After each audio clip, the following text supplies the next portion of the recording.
Exporter une franchise, qui peut exporter, qui peut aller à l'étranger, qui a la structure, qui a le concept, qui a la capacité à aller à l'étranger, c'est ce que nous allons voir ensemble. Pour cela, donc, deux personnes pour vous répondre. Jean-Paul Zettlin, qui est consultant spécialisé en franchise depuis 1990, qui a une expérience de franchisé, de salarié de franchiseur, également de cadre chez un franchiseur, et également une expérience de consultant, donc notamment spécialisé à l'international depuis 6 ou 7 ans, quelque chose comme ça.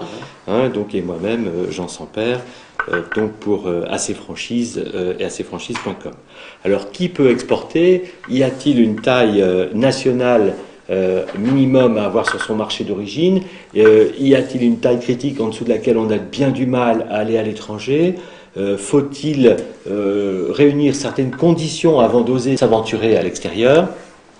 Faut-il avoir une taille minimum et faut-il réunir certaines conditions avant d'oser aller à l'extérieur? C'est ce que nous allons voir. Jean-Paul Zettlin, est-ce que vous voulez bien nous préciser quelles sont les bases qu'il faut avoir en France pour aller vers l'extérieur et aller s'aventurer sur de nouveaux marchés? Oui, notre expérience du sujet nous conduit à penser qu'effectivement, sur son marché, il faut avoir une taille critique, être un des leaders de sa profession. Il faut bien voir que le développement en franchise à l'international, c'est quand même quasiment un problème qu'on prend au cube par rapport à un développement en franchise au niveau national.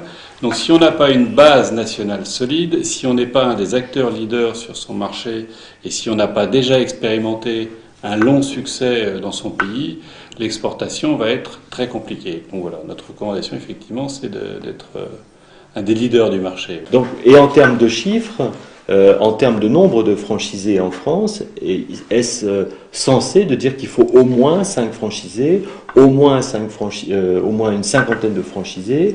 Est-ce qu'il y a des chiffres qui sont significatifs sur la taille minimum à avoir en France avant d'aller à l'étranger?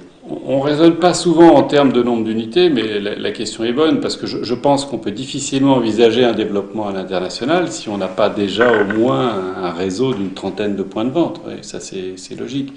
Mais il y a surtout une question de taille, de structure de l'entreprise, d'avoir finalement un service dédié à l'export, d'avoir déjà toute une structure franchise. Donc ça suppose déjà d'avoir un réseau de franchise important.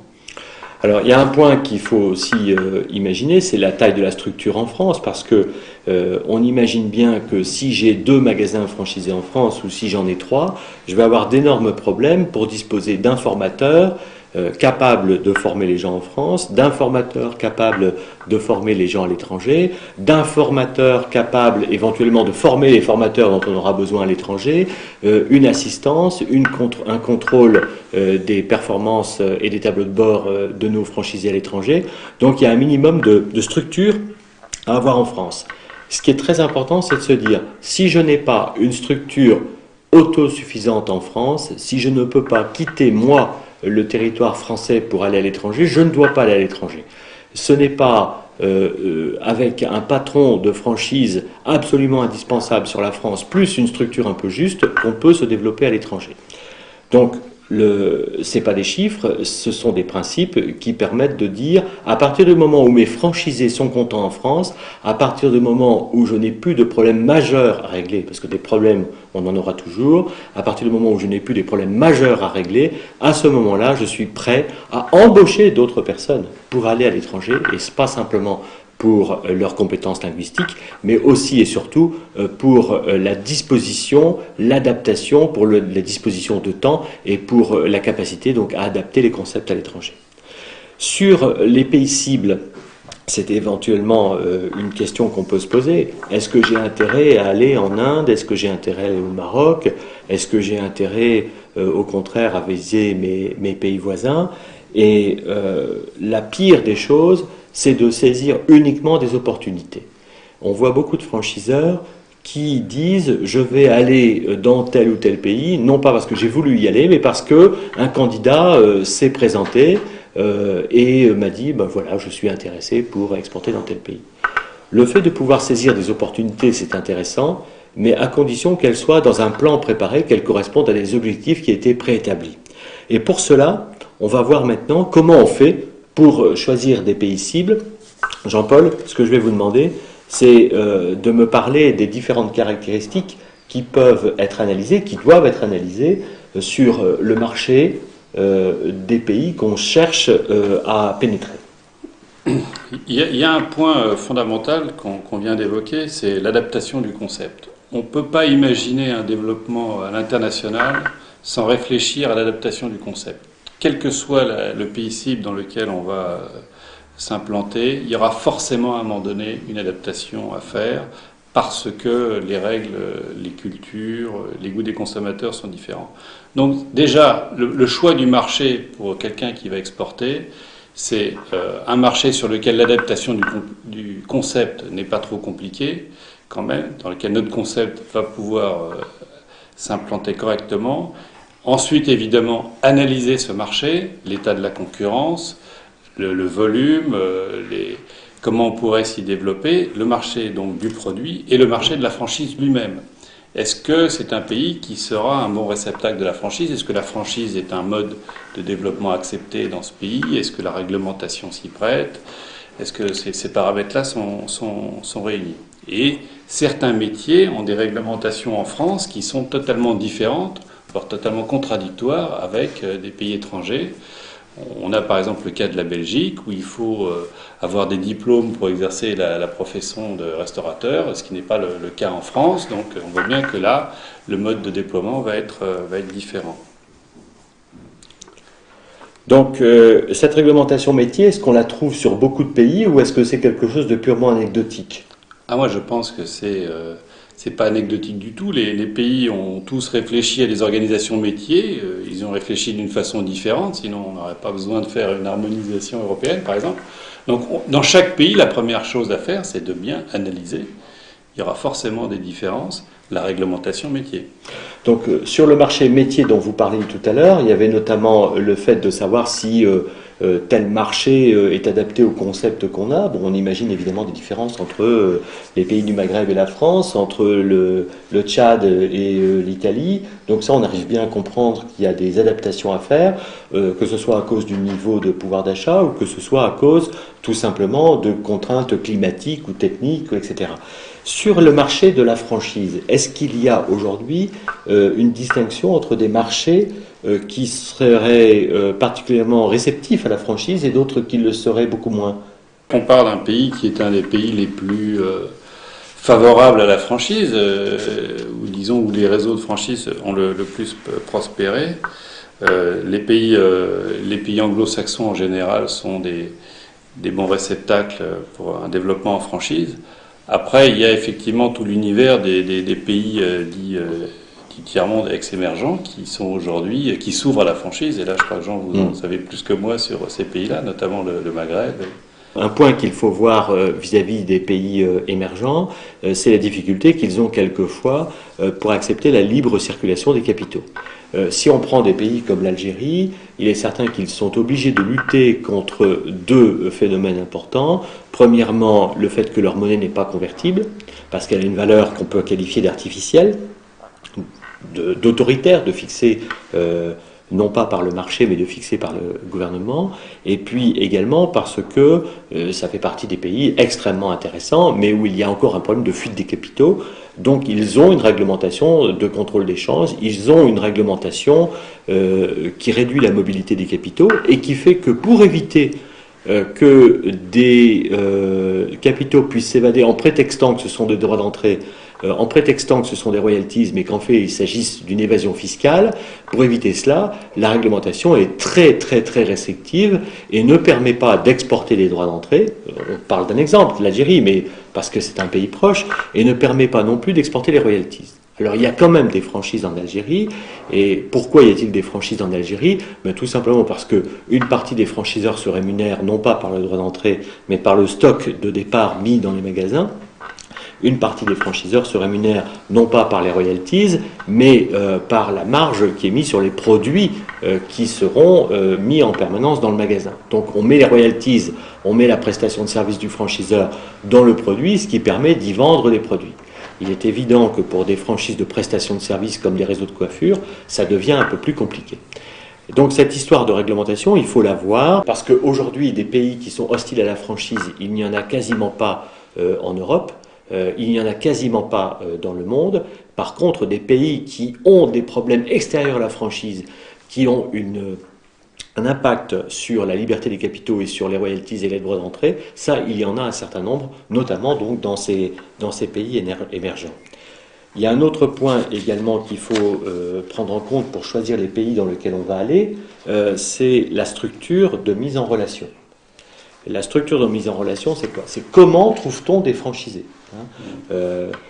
On va trouver des franchisés soit parce que il y a un salon de la franchise, on va trouver des franchisés soit parce qu'il y a des magazines de la franchise, on va trouver des franchisés parce qu'il y a des sites internet ou des circuits qu'on va appeler relationnels ou de bouche à oreille. Donc, en fonction du concept qu'on a, en fonction de notre capacité à utiliser tel ou tel canal, en fonction de notre volonté d'investir dans des salons ou pas, on va pouvoir choisir des moyens différents et cibler des pays différents. Il est certain que pour un concept qui a besoin de se montrer, de s'expliquer, un pays où il n'y a pas de salon de la franchise sera un problème, évidemment, en termes de recrutement, puisqu'on n'aura pas la chance, à part 2-3 posters, de montrer comment ça fonctionne et de montrer la nouveauté du concept, et c'est un peu plus difficile de s'installer. Et donc là, il n'y aura que le bouche à oreille, à partir de ce qu'on appelle le bouche à oreille ou la chasse de tête, c'est-à-dire la capacité à utiliser des professionnels pour rechercher par l'intermédiaire du carnet d'adresses les différents types de candidats dont on a besoin. Investir ou non dans un pays pour se développer en franchise, comment savoir si je vais en Italie et si j'investis pour trouver des franchisés à travers le salon, à travers une filiale, à travers des magazines, ou comment j'investis pour mettre en place une structure d'accompagnement des franchisés, ou ne pas investir parce que je décide que la Slovénie est un pays trop petit, etc. Quels sont les critères? Les critères sont sans aucun doute la capacité à trouver d'abord un marché pour ce que vous disiez tout à l'heure, la capacité à trouver un marché pour le type de produit, pour le type de métier que nous avons. Le deuxième critère pour décider d'investir ou pas, c'est la taille du marché, parce que la Slovénie est un pays très prometteur, mais est-ce que ça vaut le coup de payer éventuellement un salon de la franchise à 3 000 € plus les voyages, plus les frais annexes, donc d'investir grosso modo 10 000 € pour une hypothétique trouvaille de candidats franchisés ou de candidats master franchisés dans un pays de 2 millions d'habitants? On peut effectivement se poser la question. Donc, on va être tenté d'investir dans les pays qui nous ressemblent le plus en termes de marché, qui sont les plus proches en termes de capacité à absorber nos produits, notre niveau de prix, etc. On va aussi investir dans des pays qui disposent d'une structure de mise en relation entre les candidats franchisés et les franchiseurs, et on va investir dans des pays qui sont travaillables sur le plan linguistique. Si mon entreprise sait travailler en italien et en espagnol, a priori, je ne vais pas investir tant en Allemagne, tant que je n'ai pas quelqu'un qui parle allemand. L'aspect linguistique est extrêmement important. Et le dernier point pour savoir si je vais investir dans un pays ou si au contraire je vais gérer des opportunités, saisir des opportunités, c'est la réglementation sur la franchise, à savoir est-ce que je me trouve dans un pays qui a une réglementation sur la franchise qui ressemble à la mienne. Donc, j'ai voulu parler un peu de ces histoires de priorité, mais la plupart des gens se posent la question de savoir si ils doivent s'implanter dans un pays en master franchise, en filiale, en multi-franchise, en succursale, en joint venture. Là, il faudrait que vous nous éclairiez un petit peu sur la logique économique et sur la logique franchise qui peut nous conduire à choisir telle ou telle formule. Effectivement, on nous pose souvent la question de quelle est la meilleure formule pour exporter. Est-ce que c'est la master franchise ou la franchise directe? Alors, je vais d'abord vous décrire les différents systèmes, puis après on parlera des critères du choix. Donc, le premier système, le plus simple, tout simplement, c'est de continuer votre développement en franchise et de franchir la frontière et de faire de la franchise directe. Voilà. Vous êtes à Paris, vous contractez avec un franchisé qui se trouve en Belgique ou en Suisse, vous n'avez pas besoin d'un intermédiaire, vous faites une franchise directe. Déjà, j'ai donné une partie de la réponse, c'est-à-dire que c'est possible quand on est proche, ça devient probablement un peu plus compliqué à distance. Alors après, on a recours à un deuxième système qui est la master franchise. Donc on va contracter avec une tierce partie qui se met au milieu, pour lequel généralement on lui donne les droits pour le pays, et qui lui-même va trouver des franchisés. Donc c'est un master franchisé qui va développer en fait le concept pour vous dans un pays.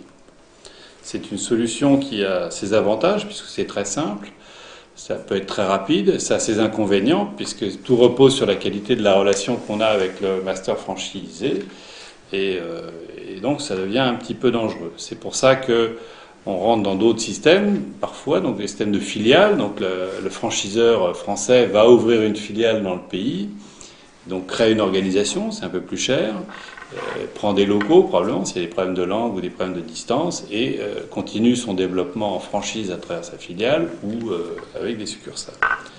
Après, on peut mélanger ces systèmes en créant une joint venture, c'est-à-dire qu'on crée une société dans laquelle il y a un partenaire local qui est forme de master franchisé mais qui n'a pas toutes les parts de la société et le franchiseur lui-même, et donc on fait une combinaison des deux systèmes finalement, franchise directe et master à travers ce système. Alors effectivement il n'y a pas de réponse idéale, ça dépend du pays, ça dépend du marché, des enjeux financiers, ça dépend surtout des hommes qu'on a en face et de la qualité de la relation qu'on va pouvoir établir. On a vu, grâce à vous, quels étaient les différents types de solutions, de formes juridiques pour aller à l'export, entre master franchise, franchise directe, filiale, etc. Est-ce qu'il y a un certain nombre de critères qu'on retrouve souvent et qui nous permettent de choisir, par exemple, entre master franchise et filiale? Je vais essayer de ne pas être trop réducteur, mais c'est vrai que les principaux critères, c'est quoi? C'est l'éloignement géographique, qui rend le déploiement plus compliqué. C'est les barrières que constituent la langue, la réglementation locale, l'adaptation du produit, qui vont faire qu'à un moment donné, si c'est trop compliqué, il vaut mieux passer par un intermédiaire sur un petit marché en plus, qui serait, dans votre exemple de la Slovénie tout à l'heure, un master franchisé local qui prendra en charge le développement. Un critère fondamental qu'il ne faut pas ignorer, c'est qu'un développement en filiale, donc c'est un investissement qui peut être extrêmement lourd et qui peut même conduire à des coûts, à une perte, hein, puisque si la filiale ne marche pas, c'est une perte. À l'inverse, un déploiement en master franchise, a priori, le risque est vraiment contenu, il est limité et normalement même c'est une source de profit pour le franchiseur. Le risque est transféré chez le master franchisé. Le risque financier est transféré chez le master franchisé en principe. C'est voilà, comme ça qu'on voit le système en général. Donc les critères de choix, il faut faire du cas par cas, il faut bien analyser ces critères de choix et probablement pour une même enseigne sur la planète, on aura toutes les formes de développement, filiale, master, franchise directe, multifiliale, tout ce qu'on peut, suivant les zones, adapter au mieux. Très bien. Donc en conclusion, on a essayé de répondre à 3 questions de manière sommaire et je vous livre quelques éléments clés. Qui peut exporter? Il faut déjà avoir une certaine taille en France, il faut déjà avoir un succès en France et il faut avoir une taille en France qui nous a permis de mettre en place une structure suffisante pour que les franchisés soient satisfaits et pour qu'on puisse envisager d'aller à l'étranger en ayant un investissement ciblé par l'étranger sans avoir en plus des lacunes à combler, des lacunes importantes à combler sur le marché français. Le deuxième point, c'est qu'on ne doit pas partir à l'export sans avoir de stratégie, sans avoir de pays cible. Donc ça veut dire quoi? Ça veut dire que tout simplement, ne pas uniquement céder aux demandes de candidats master franchisés potentiels, mais également savoir dans quel pays on a un potentiel de développement extrêmement important en fonction du concept qu'on a, du marché, de la réglementation franchise, de la proximité, du pouvoir d'achat, et décider de travailler plus particulièrement et plus finement et financièrement de manière plus coûteuse certains pays, même si ça met plus de temps, parce que ce sont des marchés plus porteurs pour nous. À l'inverse, sur les autres marchés, définir une grille de critères de sélection qui nous permettent de saisir des opportunités de candidats potentiels, de candidatures spontanées, en fonction des volontés de prudence et de l'intérêt de ces différents marchés. Donc vraiment établir une grille de choix stratégique en fonction des différents marchés, ne jamais se presser sur les pays prioritaire, toujours bien faire, et accepter des opportunités contrôlées, raisonnées sur les pays qu'on va appeler non prioritaires. Et puis, en dernier lieu, ne pas se dire une fois pour toutes je vais faire de la master ou je vais faire de la filiale, mais en fonction du potentiel des marchés, en fonction de l'intérêt qu'ils représentent, en fonction de la proximité qu'ils ont avec notre manière de travailler, décider de faire master franchise ou filiale ou joint venture. Voilà, ce ne sont que quelques clés. Moi, je vous renvoie très volontiers à Jean-Paul Zetlin pour obtenir plus d'informations sur la manière de vous structurer en France, puisque c'est une des actions que vous menez souvent pour les franchiseurs. Donc, comment se structurer en France, comment savoir si on est prêt pour aller à l'export ou pas, ce sont a priori des choses que vous faites fréquemment pour les franchiseurs. Merci.